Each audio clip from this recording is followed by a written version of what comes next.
Сәлеметсіздер ме, балалар? Біздің бүгінгі сабағымыздың тақырыбы магнит өрісі, параллель токтардың өзара әсері, ампер күші. Сабақтың мақсаты магнит индукция векторының физикалық мағынасымен танысамыз және ампер күшінің формуласын есеп шығаруда пайдалануды үйренеміз.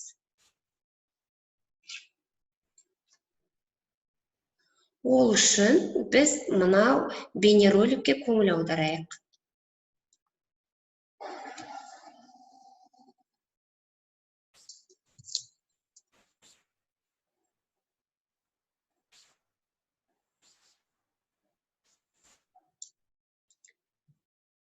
Сонымен балалар, бейнероликте нені байқадыңдар?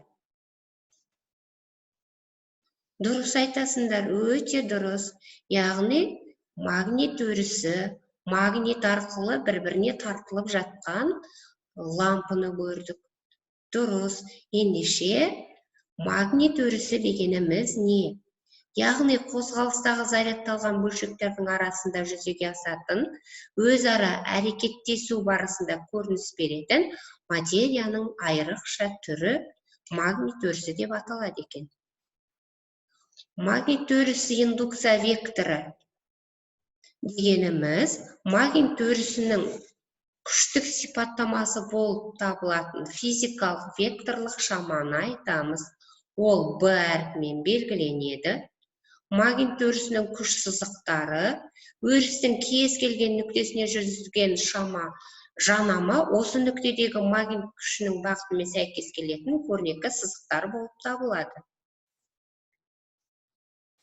Магнит өрісінің индукция векторының формуласы B тең болады F бөлінген I дельта L, яғни I көбейтілген дельта L-ға тең екен.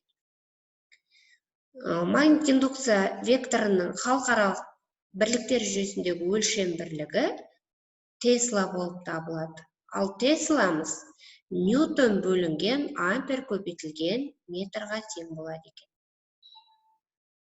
Егер де магнит индукция векторы өткізгішке параллель орналасатын болса, онда магнит өрісі тоғы бар өткізгішке ешқандай әсерін тигізбейді.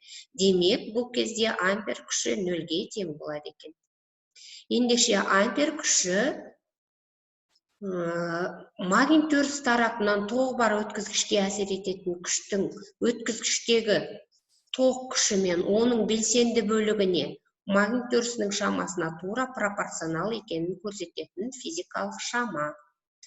Ампер күшін 1820 жылы француз физигі ампер ашқан. Сондықтан да сол кісінің құрметіне ампер күші немесе ампер заңы деп аталады. Формуласы F тең болады I B дельта L синус альфаға тең болады екен.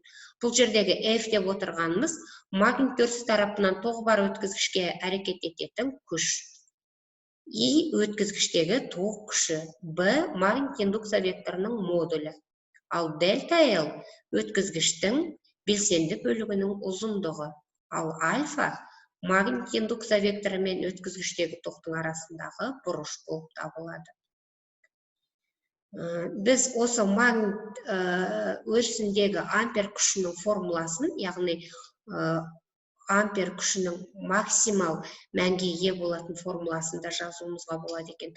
Ол ампер күші магнит индукция векторы өткізгішке перпендикуляр болатын болса, ол кезде осы максимал күшке ие болады екен. Яғни F тең болады I B дельта L-ға тең болады. Ампер күшінің бағытын біз сол қол ережесімен анықтаймыз. Егер сол қолды магнит өрісінің күш сызықтары алақанға кіретін, ал 4 саусақты тоқ бойымен бағыт алатындай етіп ұстасақ, онда 90 градус бұрыш құрайтын бас бармақ ампер күшінің бағытын көрсетеді. Параллель тоқтардың өзара әрекеті, яғни екі параллель өткізгіштегі тоқтардың бағыты бір бағытта болса, онда өткізгіштер бір-біріне тартылады, ал егер қарама-қарсы бағытта болатын болса, өткізгіштер тебіледі. Әр өткізгіштің дельта L кезіндісіне әрекет ететін күш модулі мына өздерің көріп отырғандай формуламен есептелінеді екен. Яғни F тең болады K(I1, I2) дельта L бөлінген R. Бұл жердегі I1, I2 деп отырғандарың тоқ күші, L өткізгіштің ұзындығы, ал R деп отырғанымыз өткізгіштердің ара қашықтығы. Ал K деп отырғанымыз пропорционалдық коэффициент, ол μ0 бөлінген 2 пиға тең болады. Бұл жердегі μ0 деп отырғанымыз магниттік тұрақты. Ол тұрақты болғандықтан тұрақты шамалар қатарына енеді. Яғни мәні 1,126 көбейтілген оның -6 дәрежесінде ньютон бөлінген ампер квадратқа тең болады екен.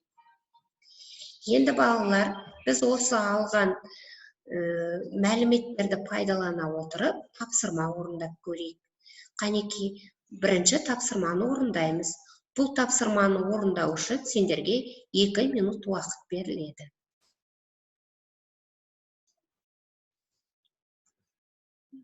Балалар, бұл жерде біз есептің дұрыс жазылуына көңіл бөлеміз. Және де халықаралық бірліктер жүйесіне айналдыруды ұмытпаймыз.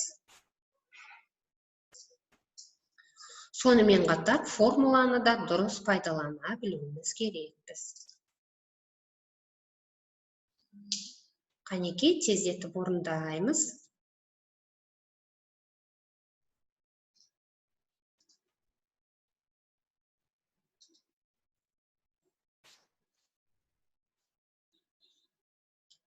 Егер де есепті орындап болғандарың болса, тексеруге дайындала береміз.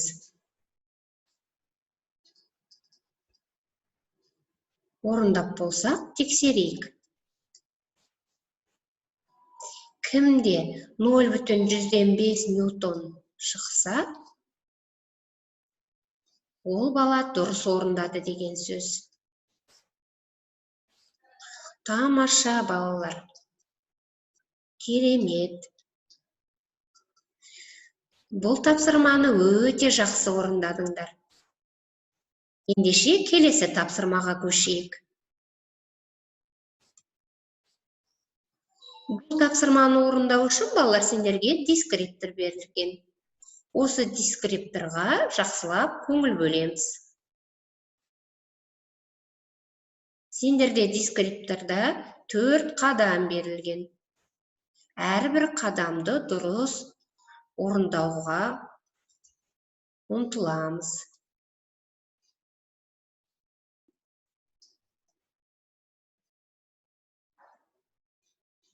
Өздерің жақсы білесіңдер. Егер де бізге берілген дискриптордың 4 қадамында дұрыс орындайтын болсақ, өте жақсы деген бағаға ие боласыңдар.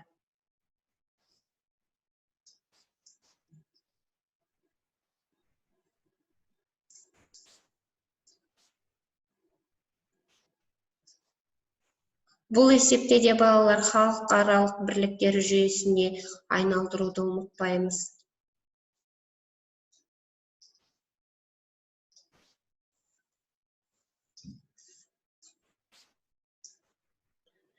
Қанекей, орындап болсақ, тексеріп көрейік.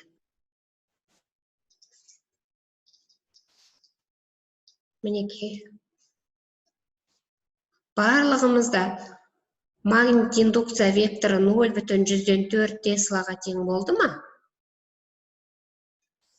Егер де жаңа ғана айтып кеткендей 4 қадамды дұрыс орындаған оқушы болатын болса, ол өте жақсы деген бағаға ие болды. Ал 3 қадамды дұрыс орындаған бала жақсы деген бағаға ие болады.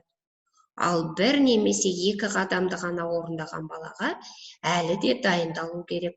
Формулаларға жақсылап көңіл бөлу керек деген сөз. Ендеше балалар, біз бүгінгі сабағымызды қорытындылай келе, мынандай сөйлемдерді аяқтап көрейік. Мен бүгін түсіндім. Яғни нені түсіндіңдер? Сабақта қандай жаңа мағлұмат алдыңдар? Сендерге не қызық болды? Және де келешекте қандай ақпарат саған қажет болуы мүмкін.